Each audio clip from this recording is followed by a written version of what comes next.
Hi, and thank you for tuning in to Noire. I'm Natasha, and in this episode, I'll be discussing Go Tell It on the Mountain.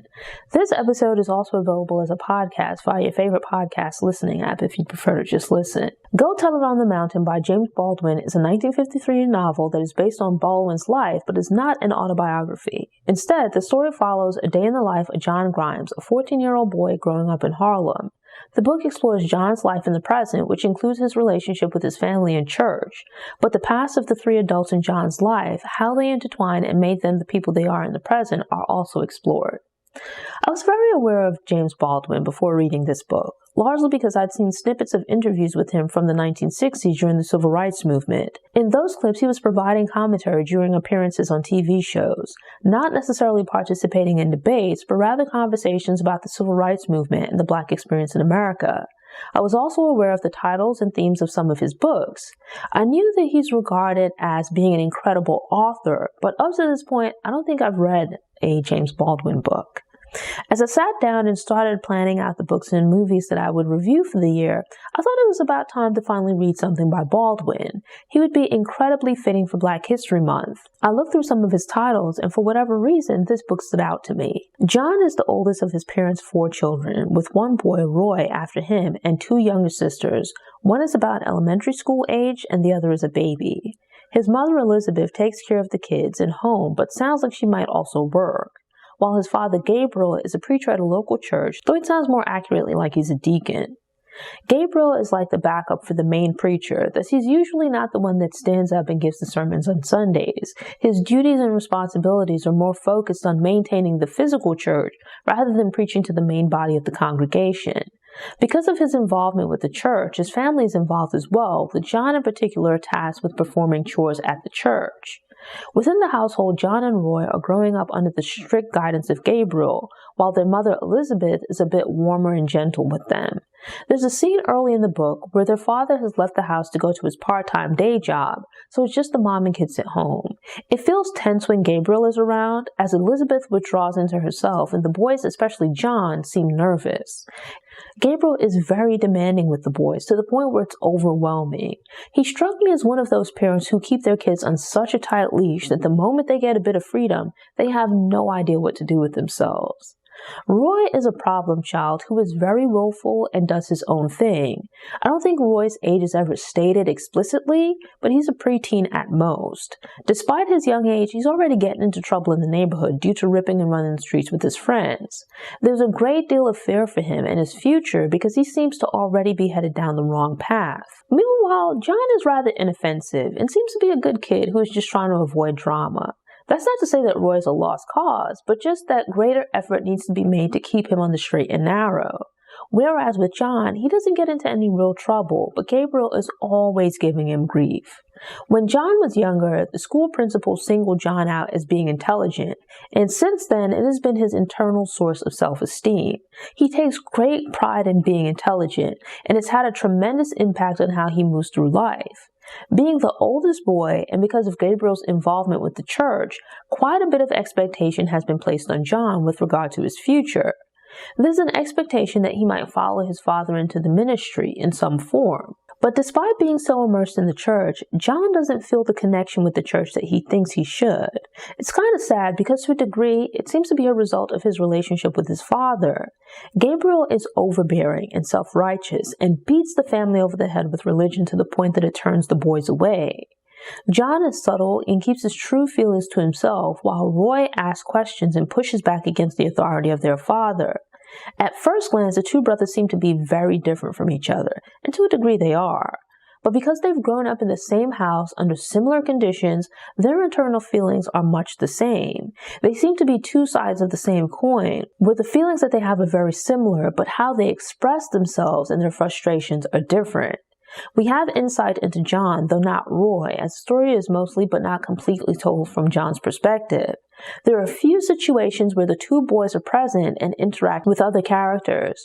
John seems to be the more subdued of the two, but it's more a matter of him being less willing to openly express himself in comparison to his brother. Roy more openly wears his emotions on his sleeves and doesn't hesitate to immediately state his thoughts and feelings, while John hangs back and watches on. John keeps his feelings to himself, but is honest with himself about those feelings. During the scene where Gabriel is away from home, Roy is home, which is often not the case when Gabriel is around. Both boys have a warm relationship with their mother, while their father is somewhat cold towards them. It seems like outside of reprimanding them, he doesn't have a civil thing to say to them. There's no regular conversation. Everything is some kind of condemnation or him preaching the gospel. But he's so heavy-handed, even when just talking about religion, that it turns the kids off. If he took a more gentle approach and reached out to them on their level in a way that they could relate, they might be more receptive. Their mom is open with them when she's outside of the presence of their dad. She has conversations with them and allows them to ask questions. Elizabeth tries to keep them in line, but doesn't stifle them. She doesn't try to raise them by stamping out their individuality or trying to turn them into robots. Gabriel is well-meaning and cares about his sons. He wants good for his sons and is trying to keep them on the straight and narrow. But the methods that he's using are counterproductive because they push the kids away rather than bringing them more into the fold. Elizabeth tries to function as a go-between and expresses to the kids that their father has good intentions, but Gabriel is even prickly and distant with her. During conversations with Gabriel, Elizabeth pushes back and advocates for the kids and herself. Instead of listening, he just takes offense at anyone disagreeing with him. There's a situation where Roy gets into some trouble, and Gabriel places blame on Elizabeth for allowing the boy to run the streets. But the reality is that Elizabeth has her hands full with maintaining the household and keeping an eye on the 3 other kids, one of whom is still a baby, or at least a toddler. As the situation escalates, it shows the divisions within the family. Gabriel has a contentious relationship with his older sister Florence, who also lives in New York but has her own place. The siblings are originally from the South, but moved to the city as young adults, with Florence arriving first. Looking back over Gabriel's life, you realize that the person he presents himself as today is not who he used to be. On the surface, there's no harm in that, as people can change, but it becomes clear that his public demeanor has changed, but some of his faults from young adulthood are still very present. He's an ultra-religious man now, but in his childhood and as a young man, he was very much a sinner. Gabriel was certainly out there running around and carrying on, doing many of the things that he sees Roy doing. He should be the perfect person to try to protect and divert his son from the life he used to lead, and what Roy at least is rushing towards, but his methods are counterproductive and opposite of how his mother got through to him. Instead of meeting the kids where they are and maybe sharing a bit of his story to form some kind of bond, he just talks at them. As a preacher, this is something that he's probably grown used to over the years. When the occasion arises, he stands in the pulpit or even just with his position within the church, and people defer to him. He speaks at people, but doesn't necessarily have conversations with them. They turn to him to hear what he has to say, but there isn't a two-way flow of conversation. Both people aren't speaking, listening, and explaining their ideas while also trying to understand the perspective of the other person. He might not be out in the streets carrying on drinking and partying like when he was young, but there's still a degree of selfishness and stubbornness that continues to exist within him, and it was present from childhood. Gabriel and Florence were born into slavery to an enslaved woman, Rachel, and their father left when they were quite young.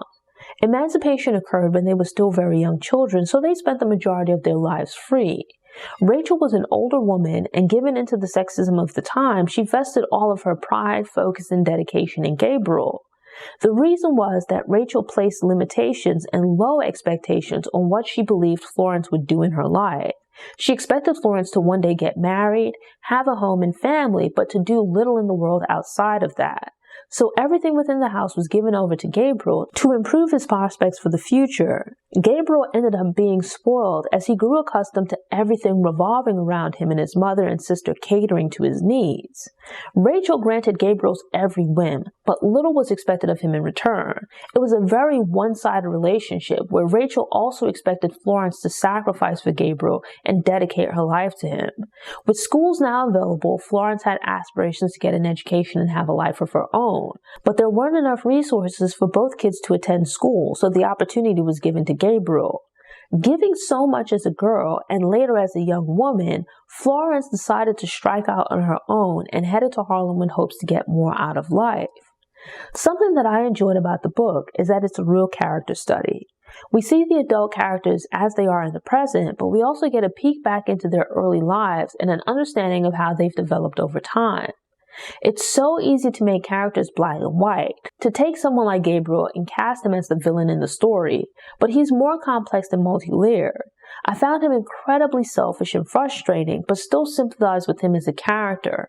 Because you understand his backstory and development over time, it makes Gabriel feel like a fully fleshed out character. Outwardly, John is the most impressive of the characters, yet he has a rich and passionate internal life. He's probably my favorite character and one of the most interesting. Gabriel annoyed me to no end, but was also incredibly engrossing. You see the story of Gabriel from his perspective, but also from the characters around him.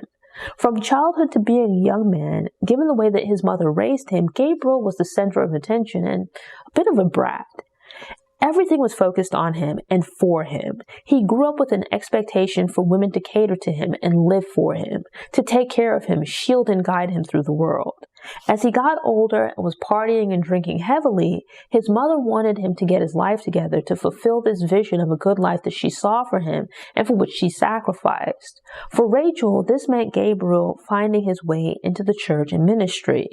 This is while at the same time ignoring the needs, aspirations, and personhood of Florence. So much hope and effort invested in Gabriel that it creates a sense of entitlement within him. Before getting into the church, he does what he pleases. Gabriel knows that he's doing wrong, but doesn't put in the effort or energy needed to move away from drinking and carousing with women. And when he finally does get into church, he's a bit of a false prophet. Because he imagines himself to be saved, he says the words and performs the rituals, but falls short when it's time for him to start living and walking the walk rather than just talking about it. It's easy to stand up in the pulpit and speak about right and wrong, the path that one should take in life versus living it out day to day. Gabriel is very willing to point out the flaws and shortcomings of the people around him, but not as willing to acknowledge and eliminate those bad habits within himself.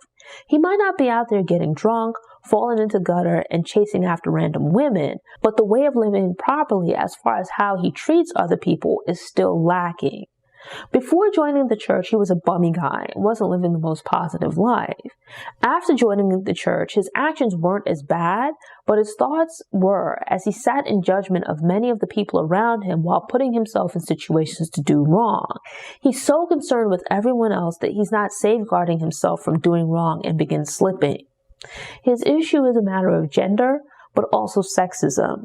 Beginning with his mother, she focuses all of her attention on Gabriel and sacrifices everything for him while making Florence do the same. When he gets older and is now moving about in the world, regardless of being in or out of the church, he views women as being in service to him. Throughout the book, he has romantic relationships with 3 women, the first of which was Deborah, a woman who was sexually assaulted as a preteen, and her supposedly Christian community viewed the event as a failing on her part.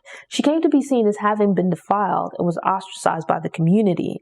Terrible things happened in her youth, which would have understandably made another person bitter and self-destructive. Yet Deborah grows up to be a very decent person. Despite the community turning its back on her, ostracizing and talking badly about her, she never swayed in staying on the right path. She doesn't just attend church, but provides solace to the ill, food for the hungry, and resources for the homeless and poor. Deborah is doing God's work, and this is despite humanity being terrible to her.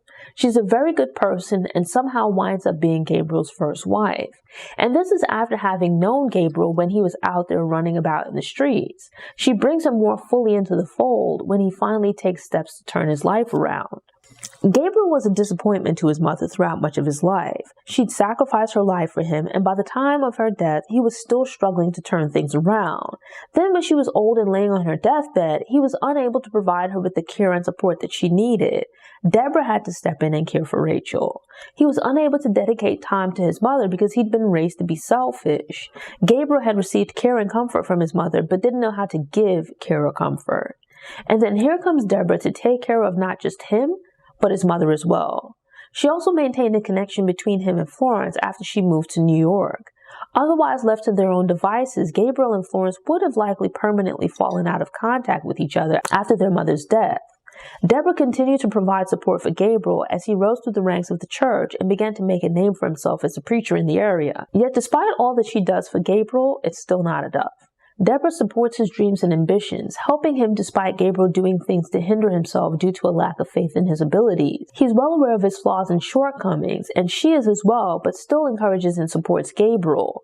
In time, he comes to dislike her and is annoyed by her presence because she doesn't fit the idea of what he wants and feels he deserves. When another woman, Esther, comes along who is not at all religious.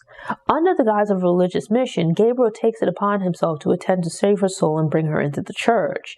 This other woman is young, pretty, and living what the community deems an unreputable life.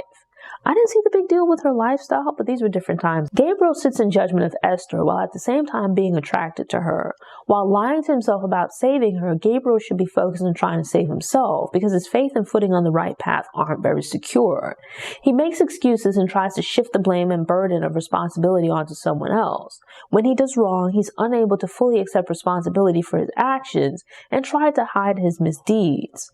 The situation with Gabriel and these two women struck me as something that happens sometimes when people change stations in life. Deborah helped Gabriel when he was at a low point in his life. She provided support and encouragement while he tried to find his way. When he moved into a better position in life, she was a reminder of what he had been, and he now felt that he could do better. Yet he didn't let her go. He continued to hold on to her and made use of her capabilities. And he likely would have continued to hold on to her while feeling he deserved more if Deborah hadn't died from an illness. By the start of the story, Deborah had been dead for many years, though it played a part in him meeting Elizabeth, who would become his second wife. When they got together, he made her a promise that she would have a good life and he would cherish, protect, and take care of her. Once again playing the part of the savior, he disappoints yet another woman by making promises and then falling short of them. Throughout the book, there's a theme in Gabriel's life where he says all of the right things, but quite often his actions don't match up. He does the complete opposite of what he said he would do or what he says he represents. When he does things, it's a matter of going through the motions rather than it being done with conviction and a willing spirit. When he does the right thing, it's done begrudgingly. Gabriel is a hypocrite and doesn't even seem to know it. He's a deeply flawed individual that believes he has been chosen. On the one hand, he's a good person to stand in the pulpit and warn against sin because he's been there and done that. But because of his dishonesty with himself and lack of conviction to truly change his ways and be a good person, he continues to be an example of what not to do. This struck me as the true genius of the book.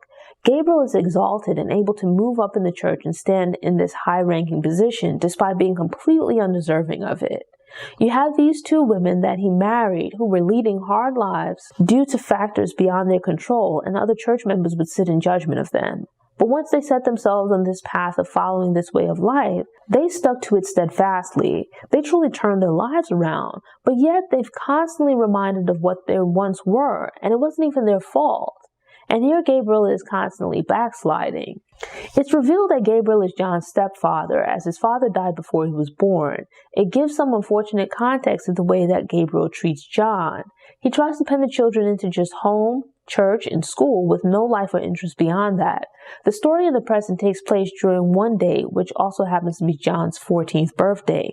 Elizabeth didn't get John a gift, so she gave him some money for his birthday and told him to use it to buy or do something for himself that will make him happy. Instead of going and buying a toy, he takes the money and goes into Harlem to Central Park, where he stands atop a hill, which is his favorite spot. He takes a little walk through the city and goes to the movies. When the book takes a look back at Elizabeth's life and her relationship with his birth father, Richard, you realize that these are the things that they did during the time they were dating. His birth father took his mom on dates to museums, the movies, Central Park, and just walking around to explore what the city had to offer. They went out and enjoyed the world as his father craved to take in as much of the world as possible because efforts had been made to keep so much from him. Richard's mother had died in childbirth and his father wasn't around, so he had been bumped around from place to place until he reached an age where he began to take care of himself. He didn't have anyone to look over or guide him, and it sparked a hunger within him to know and learn as much as possible. He shared that curiosity and passion for exploration with Elizabeth. Compare that to Gabriel, who has a limited way of viewing and experiencing the world. Neither Richard nor Gabriel grew up with their fathers, and Gabriel's mother doted on him while Richard's had died. But Richard still managed to pass along his kind, curious, and intelligent spirit to John. Gabriel's sons grew up to be rather rough and head down a path plagued with crime and violence. It's kind of a sins of the father situation where both men pass their core inner selves down to their sons to differing effects. John isn't a troublemaker. He's a pretty good kid who stays out of trouble. He's a normal child who wants to see and experience the world, but innocent things that he wants to do, like going to the movies, Gabriel regards as being evil. John goes to the church to clean up and prepare for the evening service. He spends some time playing around with a young man, Alicia, who is on his way to possibly becoming a pastor in the church. John has a bit of a man crush on Alicia as a boy looking up to a cool older teen, though it also has some unspoken romantic undertones. When the church service begins and everyone is in a frenzy, John feels disconnected from what's going on. Gabriel has come to represent the church, or rather what Gabriel believes influences John's view of the church. Gabriel, being a negative, overbearing, hypocritical person, is pushing John away from the church. There's a moment where they're kneeling at the altar praying while Gabriel is presiding over the service. But John feels something within that tells him to stand up, and it begins a fight between his internal feelings and impulses versus Gabriel's wish for him to remain kneeling at the altar. When the voice within prompts John to attempt to stand, Gabriel tries to push him back down. Gabriel believes he is chosen and regards John as being evil, but this isn't true. Yet Gabriel regards himself as fighting for John's soul by trying to continue to push him down and keep him down on the ground at the altar. Gabriel thinks he's doing right, but looking back over his life and who he is now, it becomes clear that this isn't a man that John should be following. John shouldn't aspire to follow in Gabriel's footsteps and shouldn't be kneeling at this man's altar because he's not fit to lead. When Rachel and Deborah try to get Gabriel to change his life, they use love, not force. He's not patient with John and doesn't attempt to talk or explain things to him and meet him where he is. Instead, he decides to try and use force to beat the evil out of John. He tries to use violence to convert John, and we see this throughout the book. There's a certain hostility and haughty self-centeredness in Gabriel in his preaching. It's less about the other person and more about him and his perceived calling to save lives. It was interesting looking back at this in contrast to the start of his career, when there was like a big revival in town, and Gabriel was invited to speak among the other elders of the church. He looked down on them because they made an unkind comment about Deborah, which was inappropriate and mean-spirited. But there was hypocrisy in Gabriel speaking out against these men because he looked at them and saw their shortcomings and unfitness to lead. But as he developed over time, he failed to recognize these things within himself and came to hold similar views about Deborah. His speaking out against them was less about fighting a wrong and more about him being self-righteous. During the interaction at the altar between John and Gabriel, I was all types of stressed and hoping John would get up and run out of the church. Maybe go and stay with his aunt, because I just felt like no good could come of this. Gabriel just had it out for him, and nothing John did was ever going to be good enough. Baldwin conveys a lot in this story about hypocrisy in a manner that is just incredible. This was the first book that I've read by him, and sometimes with reading an author's work, you have to pick up several books and give them a try to get a good feeling for the author. But I could see Baldwin's genius from the very beginning and understood why he's considered to be such a great author. This is a relatively short book, but a very complex and multi-layered story. Yet at the same time, it's told in a way that's very approachable. There are all of these different things going on, as there's what's taking place on the surface, and then the deeper reality of what's going on below. But it remains so relatable and accessible. It feels very human.